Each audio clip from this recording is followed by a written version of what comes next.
Polônia, 3 da manhã. Dylan Wheeler está parado em frente a um banco local com dois caras que acabou de conhecer em um bar. A segurança parece fraca demais para alguém que já invadiu a Microsoft, a Epic Games e até o exército dos Estados Unidos. Um simples banco polonês não deveria ser um desafio. Dylan desativa as câmeras. Eles entram, pegam o dinheiro e saem como se nada tivesse acontecido. Tudo perfeito, exceto por uma câmera oculta que ninguém viu. Mas vamos voltar um pouco. Como um dos hackers mais procurados pelo FBI acabou tentando um assalto a banco ao estilo antigo. Essa história começa anos antes, quando um grupo de adolescentes descobriu algo que não deveria em um lixão eletrônico. O ano é 2005. A Microsoft acaba de lançar o Xbox 360 e todo mundo está enlouquecido, não pelos gráficos ou pelos jogos, mas por algo ainda mais interessante: sua segurança. O console anterior havia sido hackeado até o limite, criando uma comunidade enorme de modders e piratas. A Microsoft estava farta. Investiu milhões para tornar o Xbox 360 inquebrável e por 40 meses conseguiu, até que alguém encontrou o elo perdido. Um cara chamado Ry estava procurando leitores de DVD de Xbox em um ferro velho eletrônico. Sim, esse era o hobby dele, não o julgue. Entre montanhas de plástico e circuitos, seus olhos pararam em algo impossível: um Xbox 360 Development Kit. Para você entender, isso é como encontrar os planos secretos da Casa Branca no lixo. Esses kits eram ultra secretos, disponíveis apenas para desenvolvedores verificados pela Microsoft. Conseguir um era praticamente impossível. Como ele foi parar ali? O infame Anel Vermelho da Morte, o maior recall da história do Xbox. Milhares de consoles defeituosos, incluindo dev kits destinados à destruição. Mas Ry tinha outros planos. Entre os que receberam esses kits estava David Pokora, um prodígio da programação que fazia mods desde que tinha idade para segurar um controle. No Natal, seus pais lhe deram um Xbox original, mas em vez de apenas jogar, ele modificou completamente o console.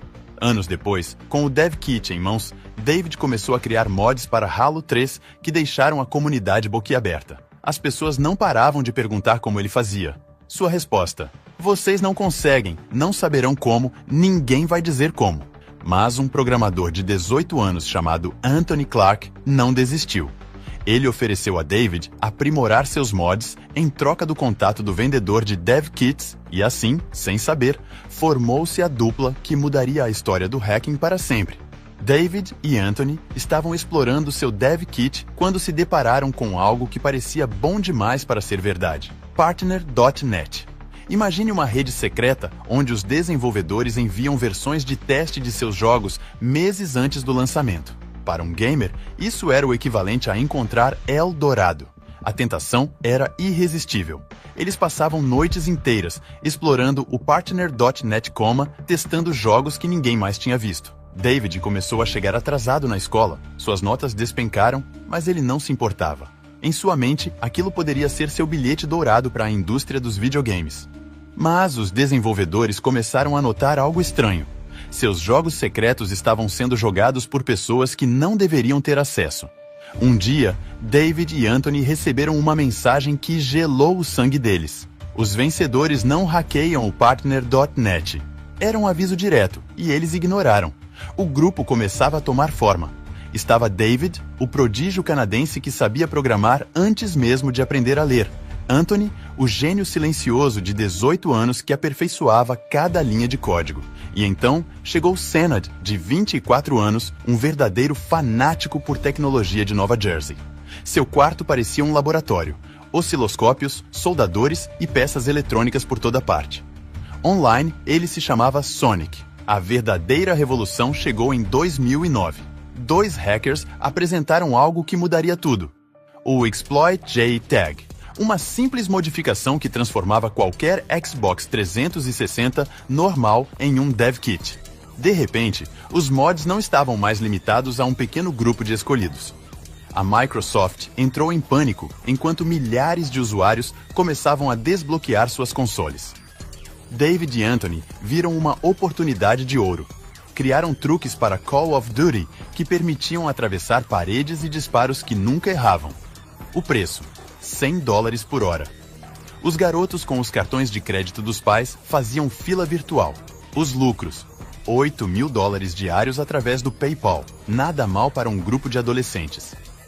A Activision, a empresa por trás de Call of Duty, começou a enviar cartas de cessar e desistir. David as ignorou. São apenas videogames, pensava. Não é como se estivéssemos hackeando servidores e roubando informações. A ironia dessa frase ficaria evidente mais tarde. O sucesso atraiu mais pessoas. Austin, de 16 anos, de Indiana, se juntou sob o nome A Monkey. Nathan LeRoux, de 18 anos, filho de um mecânico e educado em casa, se chamava Anime Freak. Cada novo membro trazia habilidades únicas e uma ambição crescente. Eles não eram mais apenas garotos modificando consoles. Estavam se tornando algo maior, mais perigoso. O Xbox Underground estava nascendo e ninguém, nem mesmo eles, poderia imaginar até onde chegariam. A diversão inocente de jogar antes do lançamento se transformaria em algo muito mais sombrio. Por quê? Quando você tem as chaves do reino digital, por que se contentar apenas em jogar? Numa noite, Dylan Wheeler recebe uma mensagem de um usuário chamado GamerFreak1727. O conteúdo: um banco de dados vazado com milhares de credenciais de acesso, incluindo vários e-mails de funcionários da Epic Games. Dylan, com apenas 14 anos e de seu computador em Perth, Austrália, tem uma ideia. E se esses funcionários usarem a mesma senha em todos os lugares? Bingo! Um funcionário do suporte técnico da Epic cometeu o erro mais básico da segurança digital: a mesma senha para tudo. Dylan acessa seu Gmail e encontra algo ainda melhor: outra senha, admin 60606, a porta de entrada para a rede interna da Epic Games. Dylan entra em contato com David. Encontrei algo interessante, diz ele. David, embora cauteloso, não pode resistir à tentação. Eles estabelecem alguns limites. Nada de dados de clientes, nada de cartões de crédito, apenas jogos. Mas o que encontram os decepciona. São apenas contas da equipe de suporte técnico. Eles podem ver chamados de problemas com impressoras, redefinições de senhas. Nada emocionante. Mas David tem uma ideia brilhante. Se temos acesso aos e-mails deles, por que não procuramos a palavra senha? E ali está. O santo graal da segurança corporativa, um documento do Word com todas as senhas mestres da Epic Games. Um erro tão básico que parece irreal. Com acesso total, encontram algo que faz seus corações pararem. Uma cópia preliminar de Gears of War 3, um dos jogos mais aguardados do momento. A Epic Games havia investido mais de $60 milhões em seu desenvolvimento, mas eles não podiam baixá-lo diretamente. Seria óbvio demais. Precisavam de ajuda. É aí que entra Sanad, com seu modem hackeado que torna impossível rastrear a conexão. Às 3 da manhã, ele baixa centenas de gigabytes de dados. Animado demais para dormir, grava alguns Blu-rays e os envia para David em um pacote rotulado como vídeos de casamento. Dias depois, Gears of War 3 vaza na internet. A Epic Games avisa ao público que a versão vazada pode derreter seus sistemas. A ameaça soa ridícula, mas a mensagem é clara. Eles estão furiosos. O FBI entra em cena. A Epic Games envia e-mails desesperados para a agência federal. David, apavorado, pede a Justin que o ajude a criptografar seus discos rígidos. Mas Dylan continua acessando os servidores enquanto o FBI os monitora ativamente. Sua ousadia tem recompensa. Ele encontra um pendrive conectado à rede com todas as credenciais importantes da empresa. O que se segue é um frenesi digital. Dylan acessa diariamente, espiona os funcionários por meio de suas webcams, observa reuniões reais de seu computador na Austrália. O grupo começa a se infiltrar em outras empresas: Microsoft, EA, Activision. Uma após a outra, as maiores companhias da indústria caem.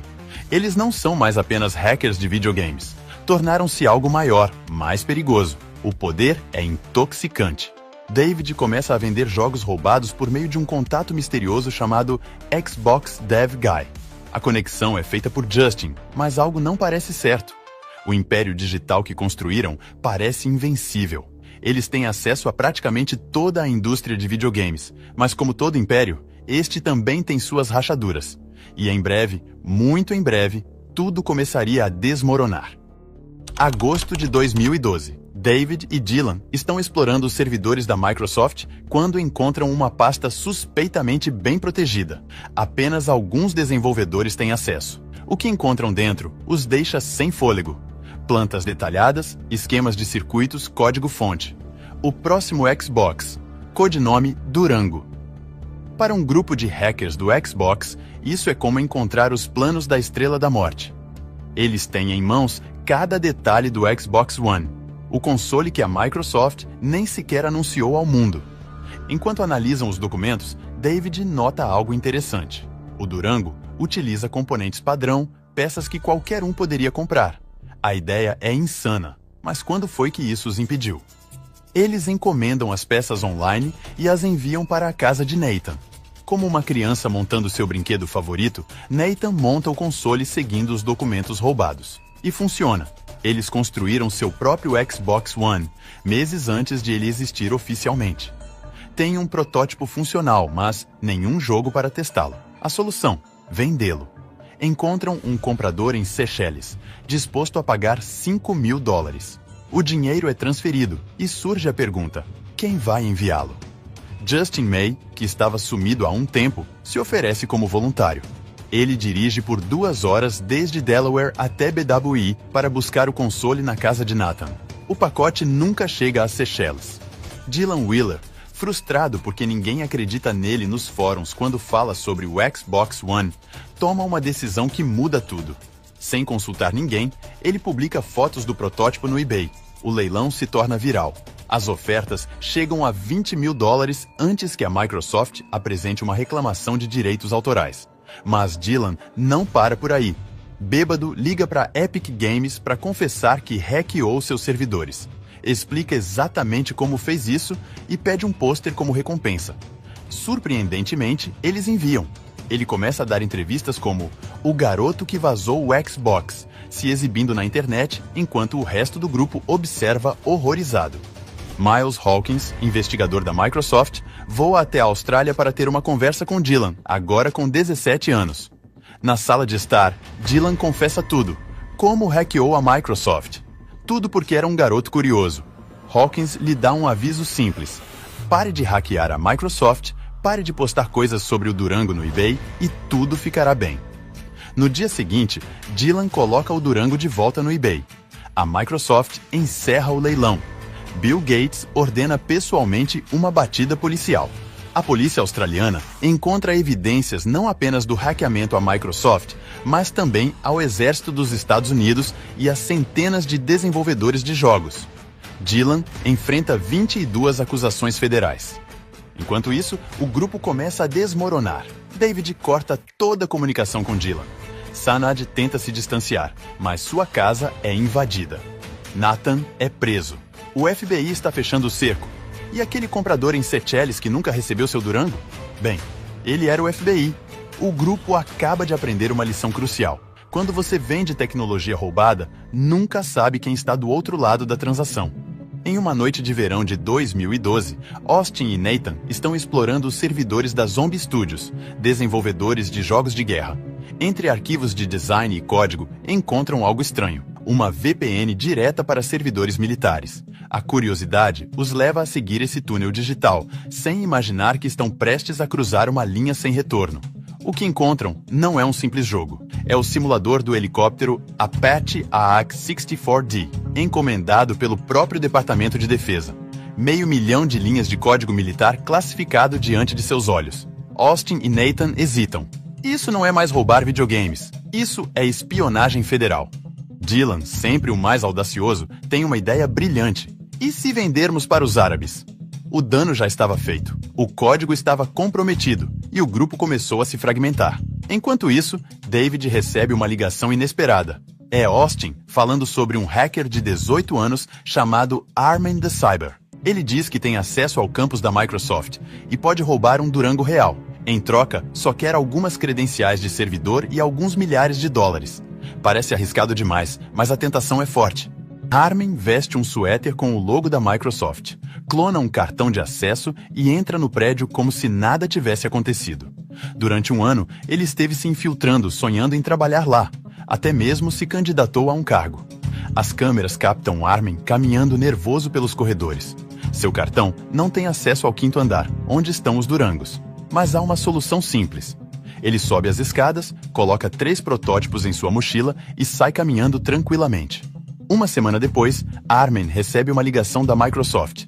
Ele foi contratado, seu sonho se tornando realidade, por exatamente 2 semanas. As câmeras haviam gravado tudo.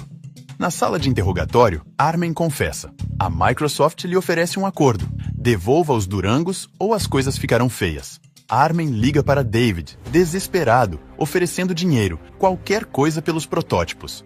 David o ignora, não é problema dele. Mas quando tenta cruzar a fronteira com seu pai para buscar uma peça de carro, os oficiais veem algo estranho na tela. O nome, Zenon. 8 meses antes, o FBI havia preparado uma acusação secreta contra David Pokora, o primeiro hacker estrangeiro a ser criminalmente acusado nos Estados Unidos. As armas são apontadas para o carro. David é algemado. Seu pai ouve que seu filho não voltará para casa por muito tempo.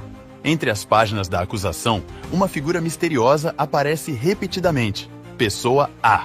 Alguém que forneceu a maior parte das provas ao FBI. Alguém que ajudou David a criptografar seus discos rígidos. Alguém que vendia jogos roubados para Xbox Dev Guy. Alguém de Wilmington, Delaware, Justin May. O único do grupo que parecia sair ileso de cada escândalo. O que perdeu o Durango que deveria ser enviado para Seychelles. O que sempre reaparecia nos momentos cruciais. Tudo fez sentido. O informante do FBI estava entre eles desde o início. O círculo havia se fechado. O que começou como uma aventura adolescente terminou com segredos militares roubados, protótipos fisicamente furtados e uma traição que ninguém viu chegando. Mas isso não era o fim. Para alguns, era apenas o começo de um pesadelo muito mais sombrio. Enquanto o Xbox Underground se desmoronava, Anthony Clark estava construindo seu próprio império, um que não exigia hackear servidores nem roubar protótipos. Tudo começou com uma simples observação. No FIFA, as moedas do jogo não podiam ser compradas, mas havia sites chineses que as vendiam por dinheiro real. Anthony, o gênio silencioso que uma vez recusou um emprego na Microsoft durante o ensino médio, viu uma oportunidade. Se criasse um bot que jogasse partidas automaticamente, poderia gerar milhares de moedas sem esforço. Passou meses desenvolvendo uma ferramenta que parecia mágica.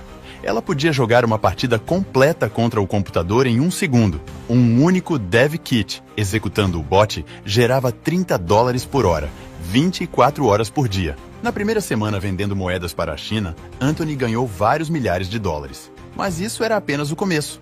A operação cresceu como uma startup do Vale do Silício. Anthony contratou programadores para melhorar o bot, contadores para gerenciar o dinheiro, advogados para estruturar o negócio. Criou uma EILC legítima. A produção alcançou 1 milhão de moedas por segundo. Eles não estavam hackeando nada. O bot simplesmente jogava o jogo muito, muito rápido. O dinheiro era absurdo.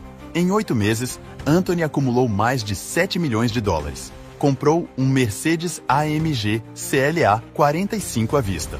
Seus funcionários dirigiam Lamborghinis, mas o presente que mais o enchia de orgulho era a casa que comprou para sua mãe. A AI Sports adicionou camadas para impedir os bots. Isso não importava. Os programadores de Anthony desenvolveram bots que também resolviam os CAPTCHAs. A máquina de fazer dinheiro parecia imparável, mas havia uma pergunta desconfortável no ar. Isso era legal? Os advogados de Anthony tinham um argumento sólido. Nos próprios termos de serviço da EA, as moedas FIFA não são dinheiro nem propriedade. Eles não estavam roubando nada, não hackeavam nada, apenas automatizavam o jogo. Além disso, pagavam impostos por cada centavo. Mas o IRS não via dessa forma. No dia 17 de setembro de 2015, agentes federais invadiram simultaneamente várias casas às 6 da manhã. Foram recebidos com escopetas apontadas para seus rostos. No computador de um funcionário, encontraram todos os chats, todas as provas. O império de Anthony movimentava até $30 mil por dia através de 13 contas bancárias diferentes. O IRS confiscou $4 milhões em ativos. A questão central do caso era filosófica. Se as moedas FIFA não tinham valor segundo a EA, por que alguém pagaria $16 milhões por elas? Os sócios de Anthony aceitaram um acordo: entregar todo o dinheiro em troca de evitar a prisão. Mas Anthony se manteve firme. Ele genuinamente acreditava que não havia cometido nenhum crime. Seus advogados achavam que podiam vencer o julgamento. Afinal, como algo que oficialmente não tem valor pode ser considerado fraude? A resposta do promotor foi devastadora. Se isso não era dinheiro nem propriedade, por que eles pagaram 16 milhões de dólares? David Pokora achava que seria uma viagem rápida a OS Estados Unidos. Apenas iria buscar uma peça para seu carro com seu pai. Austin Alcalá, o garoto tímido de Indiana, abre a porta e encontra 4 agentes do FBI. Nathan Leroux é preso em sua casa. Sanad Sonic tenta se distanciar do grupo, mas não importa. O FBI tem gravações de suas sessões de hacking, conversas onde se gabam de suas façanhas como crianças exibindo seus troféus. Mas Dylan Wheeler tinha outros planos. Com 22 crimes federais sobre sua cabeça e 48 horas para entregar seu passaporte à polícia australiana, ele faz o impensável. Sua mãe o leva ao aeroporto e ele embarca em um voo para a República Tcheca. Graças à sua dupla cidadania, não podem extraditá-lo. Sua mãe paga o preço: 2 anos de prisão por ajudar um fugitivo. Os promotores reproduzem gravações de gelar o sangue. A voz de David ecoa: "Você ouviu o que eu fiz este mês? Tenho acesso ao Exército dos Estados Unidos, ao Departamento de Defesa da Austrália, Intel, AMD, Nvidia, qualquer empresa de jogos que você puder nomear. Google, Microsoft, Disney, Warner Bros. Tudo. A indiscrição lhes custou caro." David Pokora, o primeiro hacker estrangeiro sentenciado em solo americano, recebe 18 meses de prisão. Os oficiais ficam impressionados com suas habilidades. Ele coopera, explicando como penetraram nos sistemas de corporações multibilionárias. Austin evita a prisão, aceitando ajudar o FBI em outro caso de fraude. Senad recebe 18 meses, mas o pior vem depois. Seu oficial de liberdade condicional lhe proíbe de usar computadores e rejeita todas as solicitações que faz. A depressão o leva às drogas, o que resulta em outros 9 meses atrás das grades. As gravações revelam algo mais: a identidade de Pessoa A, o informante que ajudou a construir o caso. Justin May, o amigo de Delaware, aquele que nunca parecia se meter em problemas sérios, estava trabalhando com o FBI desde o início. O Xbox Underground, que uma vez zombou dizendo que seria um nome incrível para sua banda na prisão, agora enfrentava a realidade daquela piada. Eles não eram mais hackers adolescentes brincando com código, eram criminosos federais, e o sistema judicial não estava com humor para brincadeiras. Na noite anterior à sua sentença, Anthony Clark comemorava seu aniversário, no dia 24 de fevereiro. Seus amigos o cercam, brindam, se abraçam. Anthony vai dormir sabendo que sua família e amigos estão com ele. É sua última noite de liberdade. E sua última noite. Na manhã seguinte, sua irmã o encontra, sem respirar. A mistura de Vicodin e álcool foi fatal. Ele não deixou bilhete. Nunca falou sobre fazer isso de propósito. Um acidente que levou um dos programadores mais brilhantes de sua geração. O garoto que recusou trabalhar na Microsoft no ensino médio nunca veria o resultado de sua apelação. Holly Leroux, antes conhecida como Nathan, tem sua própria história trágica. Com um GPS no tornozelo, aguardando sentença, o terror da prisão a consome. Em um ato desesperado, corta o monitor e convence um amigo a levá-la para o Canadá. Na ponte da fronteira, a polícia a intercepta. Ela corre, considera pular da ponte, saca uma faca e se fere até desmaiar. Sobrevive, mas recebe 2 anos de prisão. Pouco antes de sua libertação, Holly faz sua transição. 1 ano depois de sair, é encontrada sem vida em um motel com outra mulher. Ambas usavam respiradores. A polícia encontra evidências de um processo químico. Suicídio? Acidente? Ou algo mais sombrio? Ninguém tem certeza. Dylan Wheeler parecia ter encontrado a redenção. Na Inglaterra, fundou uma empresa de cibersegurança chamada The Day After Exploit. Dava palestras em conferências, pregava sobre ética hacker. Mas em outubro de 2020, sua empresa se dissolve. Seu Twitter desaparece. Seu site sai do ar. Ele reaparece na Polônia, onde conhece 2 caras em um bar e planeja um assalto a um banco local. A câmera escondida que não viram sela seu destino. 10 anos em uma prisão polonesa. O legado técnico do Xbox Underground é inegável. Eles expuseram vulnerabilidades críticas em algumas das maiores corporações do mundo. A Microsoft reforçou sua segurança física depois do incidente do Durango. Senhas reutilizadas e documentos compartilhados com credenciais se tornaram exemplos clássicos do que não se deve fazer em segurança corporativa. Mas o verdadeiro custo foi humano. David Pokora, depois de 18 meses na prisão, tem uma carreira de sucesso em cibersegurança. Austin Alcalá agora é chefe de segurança em uma startup de redes sociais. Sanad, depois de anos sombrios de drogas e depressão, finalmente pode usar computadores novamente e mora com sua irmã. Justin May, o informante, finalmente enfrentou a justiça em 2021. 8 anos de prisão e uma multa de 4 milhões de dólares por fraude, evasão fiscal e lavagem de dinheiro. O FBI encontrou um BMW novo e 440 mil dólares em dinheiro escondidos em sua casa. O caso FIFA de Anthony acabou estabelecendo um precedente legal sobre o valor dos ativos digitais nos jogos. O que começou como uma discussão sobre se as moedas FIFA tinham valor real, acabou afetando a forma como o governo trata toda a economia dos videogames. Talento desperdiçado, vidas perdidas, futuros destruídos. Para alguns, o Xbox Underground é uma lenda do hacking. Para outros, um aviso.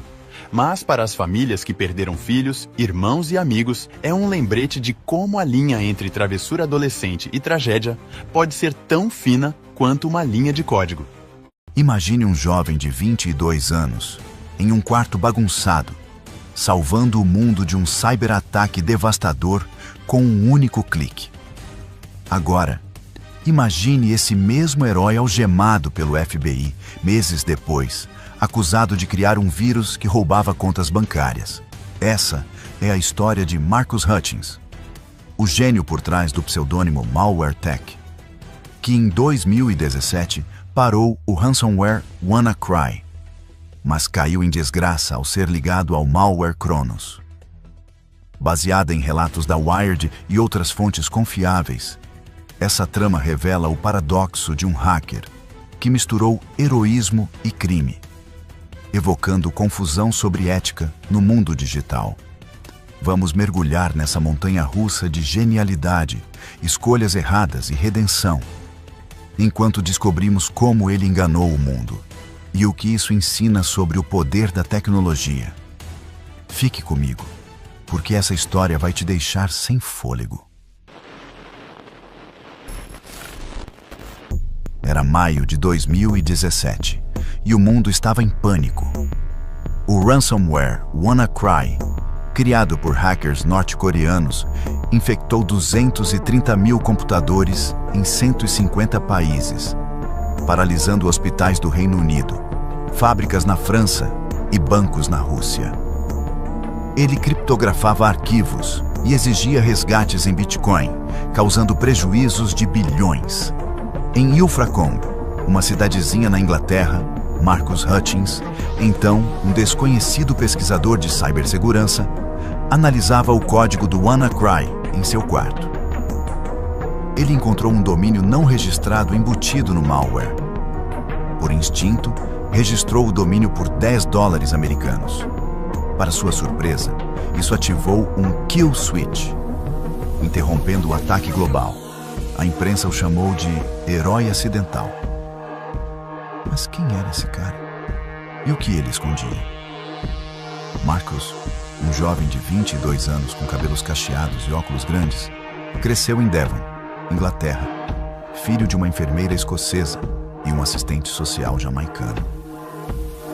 Desde os 9 anos, mostrava talento para computadores, hackeando sistemas escolares para instalar jogos, como conta Wired.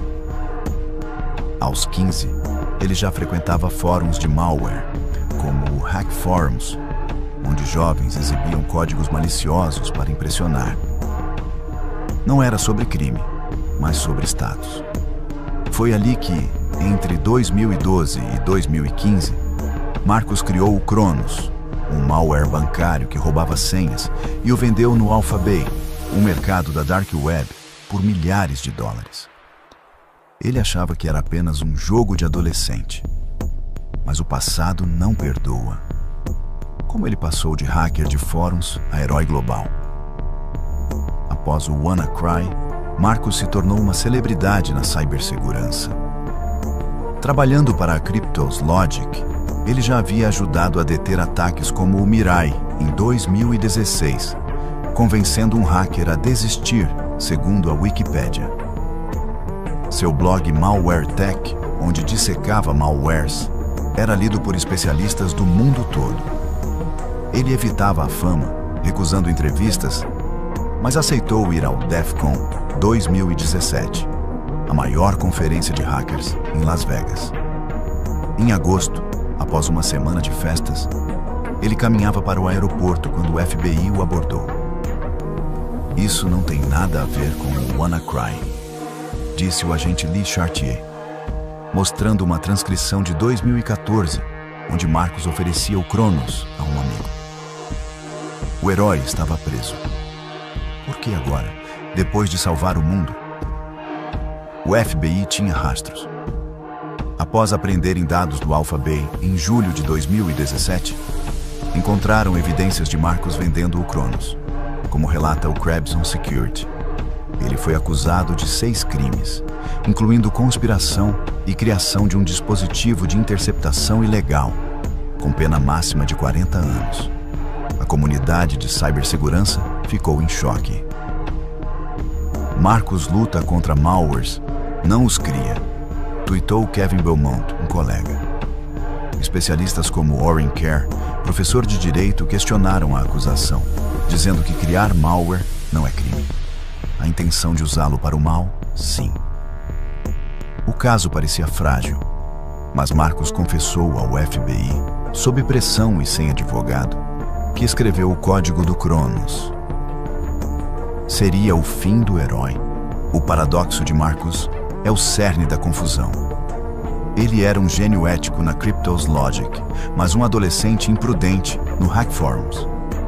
Estudos explicam: jovens hackers, movidos pelo viés de validação social, criam códigos para provar talento, ignorando consequências. A Wired aponta que 60% dos hackers começam antes dos 16 anos, e muitos, como Marcus, veem o crime como um jogo. Ele parou de vender malware em 2015, antes de se tornar um white hat, mas o Cronos continuou circulando, causando danos. Em 2018, o FBI ofereceu um acordo: delatar outros hackers por 0 prisão. Marcus recusou, por princípio, não querendo trair colegas, mesmo enfrentando 4 novas acusações, incluindo mentir para o FBI. Por que ele arriscou tudo? A comunidade hacker se uniu. Tara Wheeler e Deviant Olam pagaram sua fiança de $30 mil, e advogados como Brian Klein e Marcia Hoffman o defenderam pro bono. Em 2019, Marcus se declarou culpado por 2 crimes: conspiração e venda de dispositivos de interceptação. Admitindo: "Eu era jovem e usei minhas habilidades de forma errada."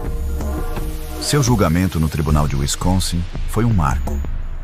O juiz J.P. Stadmuller, considerando seu trabalho contra o WannaCry e cartas de apoio, deu uma sentença rara: 1 ano de liberdade supervisionada, sem prisão ou multa. Marcus voltou ao Reino Unido, mas o caso deixou um alerta: até heróis podem cair. Como ele se redimiu? A redenção de Marcus veio pelo trabalho. Após a sentença, ele continuou na cibersegurança, colaborando com autoridades e ensinando sobre malwares. Sua história expôs falhas na lei. A CFAA, Computer Fraud and Abuse Act, é vaga, criminalizando atos que pesquisadores fazem para proteger sistemas, como criar códigos de teste. A SentinelOne alerta que 70% das pesquisas de segurança podem ser mal interpretadas como crimes. O caso gerou um efeito inibidor, com hackers temendo viajar aos EUA, como Kevin Belmont, que cortou laços com o governo britânico até a resolução do caso. O que isso diz sobre o futuro da cibersegurança? Empresas aprenderam a lição. A Kaspersky recomenda treinar equipes para detectar malwares e usar IA, como a plataforma Singularity, para monitorar ameaças internas. Governos precisam de leis claras para diferenciar white hats de criminosos. Para você, a mensagem é simples. Proteja-se. Use senhas fortes, autenticação em 2 etapas e evite clicar em links suspeitos. O WannaCry explorava falhas que um clique descuidado podia ativar. Marcos mostrou que um jovem pode salvar o mundo, mas também destruí-lo. Sua genialidade enganou bancos, hackers e até ele mesmo. Mas sua escolha final foi lutar pelo bem.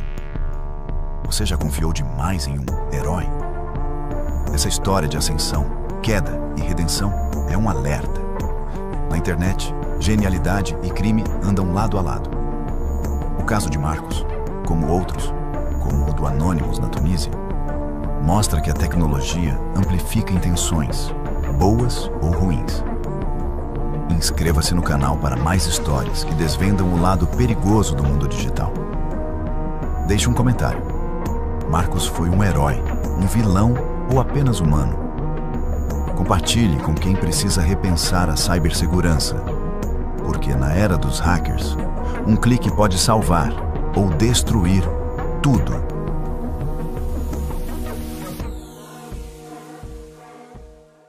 Você já confiou em alguém só para descobrir que tudo era uma mentira? Agora, imagine essa traição em um grupo onde ninguém mostra o rosto, onde a confiança é a única coisa que mantém o caos unido.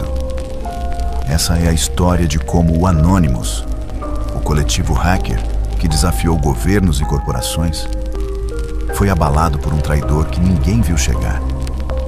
Um informante do FBI se infiltrou nas sombras do grupo, levando à prisão de membros-chave e espalhando uma onda de paranoia que mudou o Anonymous para sempre. Hoje, vamos mergulhar nesse jogo de lealdade e engano, explorando como a confiança pode ser uma arma e a traição, um veneno que corrói até os mais fortes. Prepare-se, porque essa história vai te fazer questionar em quem você realmente confia. No início dos anos 2010, o Anonymous estava no auge. Eles eram uma força sem rosto, escondidos atrás da máscara de Guy Fawkes, derrubando sites de governos corruptos, expondo segredos corporativos e apoiando causas como a Primavera Árabe. Para o mundo, eles eram vigilantes digitais. Para as autoridades, uma ameaça sem forma. Mas dentro do grupo, a realidade era mais complexa. O Anonymous não tinha líderes, apenas vozes em chats criptografados, onde qualquer um podia se juntar, desde que provasse seu valor. A confiança era a cola que mantinha tudo funcionando. Você não precisava saber o nome ou o rosto de alguém, apenas que eles estavam do seu lado. Mas confiança cega é uma porta aberta, e o FBI sabia disso melhor que ninguém. Entra em cena Héctor Xavier Monsegur, mais conhecido como Sabu. Para o Anonymous, Sabu era uma lenda, um hacker habilidoso, carismático, que liderava ataques ousados, como o contra a empresa de segurança Stratfor, que expôs milhões de e-mails. Ele era uma voz poderosa nos chats do IRC, inspirando novatos e planejando operações com precisão. Mas o que ninguém sabia era que Sabu tinha um segredo. Em 2011, o FBI o prendeu em Nova York, acusado de crimes cibernéticos que poderiam colocá-lo na cadeia por décadas. Diante da pressão e com 2 filhos para criar, Sabu fez um acordo. Ele se tornaria um informante, trabalhando para o FBI enquanto continuava a agir como um dos pilares do Anonymous. De herói a traidor, ele caminhou na corda bamba e ninguém suspeitou. A infiltração de Sabu foi um golpe de mestre do FBI, mas também um estudo brutal sobre a psicologia da traição. Para funcionar, ele precisava manter sua fachada, participando de ataques enquanto passava informações às autoridades. Cada mensagem que enviava aos colegas do Anonymous era um risco. Cada conversa com o FBI, um peso na consciência. Psicologicamente, viver essa duplicidade é devastador. Estudos sobre agentes duplos mostram que o estresse de mentir constantemente pode levar à ansiedade extrema, paranoia e até perda de identidade. Sabu não era um vilão de filme, rindo enquanto traía. Ele era um homem preso entre o medo da prisão e a culpa de enganar aqueles que confiavam nele. Mas, para o Anonymous, isso não importava. A traição é traição, não importa o motivo. Enquanto Sabu jogava seu papel, o FBI usava suas informações para caçar hackers pelo mundo. Em 2012, a operação deu frutos. 5 membros importantes do Anonymous, ligados ao grupo LulzSec, foram presos em países como Reino Unido, Irlanda e Estados Unidos. Um deles, Jeremy Hammond, foi condenado a 10 anos de prisão por ataques que Sabu ajudou a coordenar. Quando a notícia vazou, o choque foi imediato. Sabu, o ícone, era um rato. Nos chats do Anonymous, a confiança desmoronou como um castelo de cartas. Membros começaram a questionar uns aos outros. Quem mais poderia ser um traidor? A paranoia, que já era parte da vida em um grupo anônimo, virou um monstro que devorava tudo. Afinal, se Sabu, um dos mais respeitados, podia trair, quem estava seguro? A paranoia é como um vírus em grupos descentralizados como o Anonymous. Sem líderes ou estrutura, a confiança é frágil, sustentada apenas por promessas e pseudônimos. Quando ela quebra, o grupo se fragmenta. Após a traição de Sabu, o Anonymous nunca mais foi o mesmo. Alguns membros abandonaram o coletivo, temendo serem os próximos. Outros redobraram a segurança, usando ferramentas mais sofisticadas para proteger sua identidade. Mas o dano estava feito. A ideia de que qualquer um podia ser um infiltrado plantou uma semente de dúvida que ainda hoje assombra o grupo. Psicologicamente, isso é fascinante e trágico. A confiança, tão difícil de construir, pode ser destruída em um instante, e o Anonymous aprendeu isso da pior forma. Mas a história de Sabu também levanta questões mais profundas sobre o que significa lutar por uma causa. Para alguns, ele era um herói que caiu. Para outros, um oportunista que nunca acreditou no Anonymous. A verdade provavelmente está no meio. Sabu entrou no grupo por idealismo, mas enfrentou uma escolha que poucos de nós podemos imaginar: trair seus princípios ou perder tudo. Essa tensão reflete o dilema de qualquer movimento que opera nas sombras. Quando você luta contra o sistema revida, e nem todos têm força para resistir. O FBI explorou essa fraqueza não só em Sabu, mas no próprio conceito do Anonymous. Um grupo que, por ser aberto a todos, também era vulnerável a todos. O impacto da traição de Sabu foi além das prisões. Ele mudou a forma como o Anonymous operava. Antes, o grupo era mais aberto, quase um convite para qualquer um com habilidades e vontade. Depois, a desconfiança tornou tudo mais fechado. Novos membros enfrentavam escrutínio intenso. Operações eram planejadas em círculos menores. Isso protegeu o grupo, mas também o enfraqueceu. A força do Anonymous sempre foi sua natureza caótica, atraindo vozes de todos os cantos. A paranoia reduziu esse caos, mas também diminuiu o alcance. E, para o FBI, isso era uma vitória tão grande quanto as prisões. Eles não precisavam destruir o Anonymous, bastava semear a dúvida para que ele se destruísse sozinho. Hoje, o Anonymous ainda existe, mas carrega cicatrizes dessa traição. A máscara de Guy Fawkes continua sendo um símbolo de resistência, mas também um lembrete do preço da confiança cega. A história de Sabu nos força a refletir sobre nossas próprias alianças. Em um mundo onde todos podemos ser anônimos online, como sabemos em quem confiar? A internet nos dá poder, mas também nos expõe a traições que não vemos chegar. E mais importante, O que fazemos quando a confiança quebra? Para o Anonymous, a resposta foi se adaptar, endurecer, continuar lutando. Mas para nós, a pergunta permanece: como construímos algo forte o suficiente para resistir ao veneno da traição? Se essa história te fez repensar a confiança no mundo digital, espere até descobrir como governos estão usando hackers para espionar cidadãos comuns.